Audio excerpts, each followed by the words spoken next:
नमस्कार, आप देख रहे कैपिटल टीवी बिहार और आपके साथ मैं हूं दिव्या।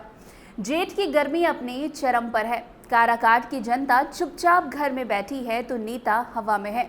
जमीन पर जाति की फसल वोट बैंक के रूप में लहलहा रही है। काराकाट संसदीय क्षेत्र में सभी दल जाति की फसल काटने के लिए दम लगा रहे हैं। आम लोगों को देखने, सुनने और बतियाने से पता चलता है कि कद्दावर नेता उपेंद्र कुशवाहा, जो कि एनडीए उम्मीदवार हैं, संसद भवन पहुंचने के लिए क्यों इसी इलाके को पसंद करते हैं।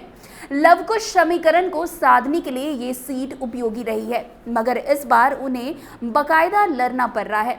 उनकी लड़ाई उन्हीं के स्वजातीय राजा राम सिंह, जो कि महागठबंधन उम्मीदवार हैं, उनसे है।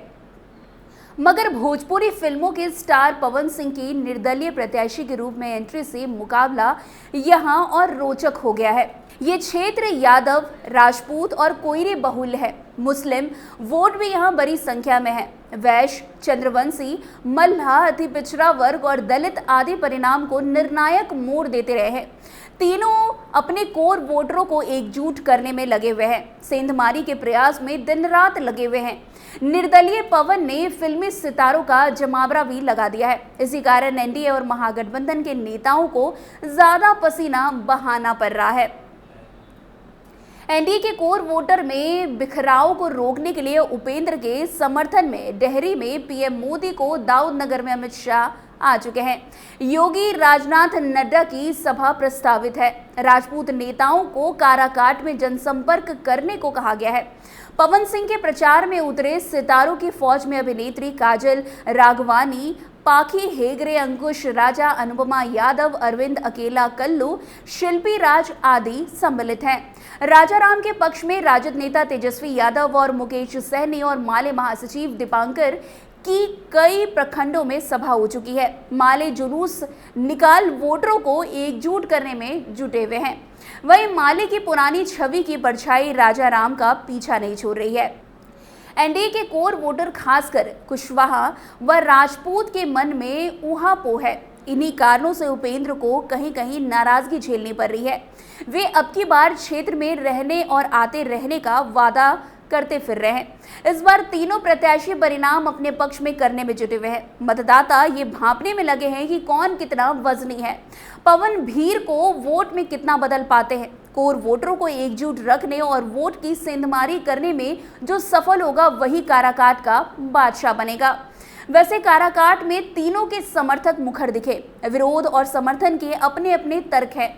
विक्रमगंज के बलिराम कुशवाहा की नाराजगी एनडीए प्रत्याशी से दिखी। हालांकि वे कहते हैं कि उपेंद्र को राष्ट्रीय स्तर के नेता होने का फायदा मिलेगा। मोदी के नाम पर लोग वोट देंगे उन्हें। ओबरा विश्व क्षेत्र में राजा राम सिंह का घर है। यहाँ के तिरार में सभी वर्ग के लोग हैं। वहीं नबी नगर में पवन के गाने ज्यादा बज रहे हैं। वैसे काराकाट में स्थानीय मुद्दे कई हैं, जिसे 2024 के लोकसभा चुनाव में किसी भी राजनीतिक दल के उम्मीदवार नहीं उठा रहे। यहाँ तो बस सिर्फ और सिर्फ जातिवाद हावी है। लेकिन जो राजनीतिक दल के जो मुद्दे हैं, जिन पर लोगों की नजर नहीं जा रही है, वो इस प्रकार है। रोहतास इंडस्ट्री काराकाट के डेहरी में स्थित थी, जो साल 1984 में ही बंद हो गई। यहाँ एक ही कैंपस में 12 तरह के अलग अलग प्रोडक्ट्स का प्रोडक्शन होता था, लेकिन मजदूरों के यूनियनबाजी के कारण इस इंडस्ट्री का अस्तित्व ही खत्म हो गया। इसकी जगह कोई दूसरा बड़ी इंडस्ट्री लगा ही नहीं सका, जिससे इलाके के लोगों को रोजगार मिल नहीं सका।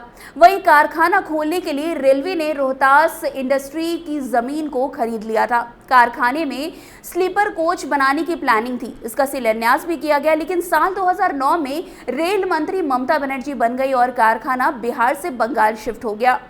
2014 में केंद्र में नई सरकार बनी तो उसी जमीन पर रेलवे को वर्कशॉप खोलने का प्रस्ताव भेजा गया था, पर कोई कार्यवाही नहीं हुई और योजना ठंडे बस्ते में चली गई। वैसे इन समस्याओं पर अभी तक किसी राजनीति के लोगों की नजर नहीं गई, मगर आगे यहाँ जिसकी भी नजर बने वो इन चीजों पर भी ध्यान देगा, तभी यहाँ की जनता के दिल में वो बस पाएंगे। तो फिलहाल इस खबर में बस इतना ही। अन्य खबरों के लिए हमारे साथ ऐसे आगे बने रहे और देखते रहिए कैपिटल टीवी बिहार। धन्यवाद।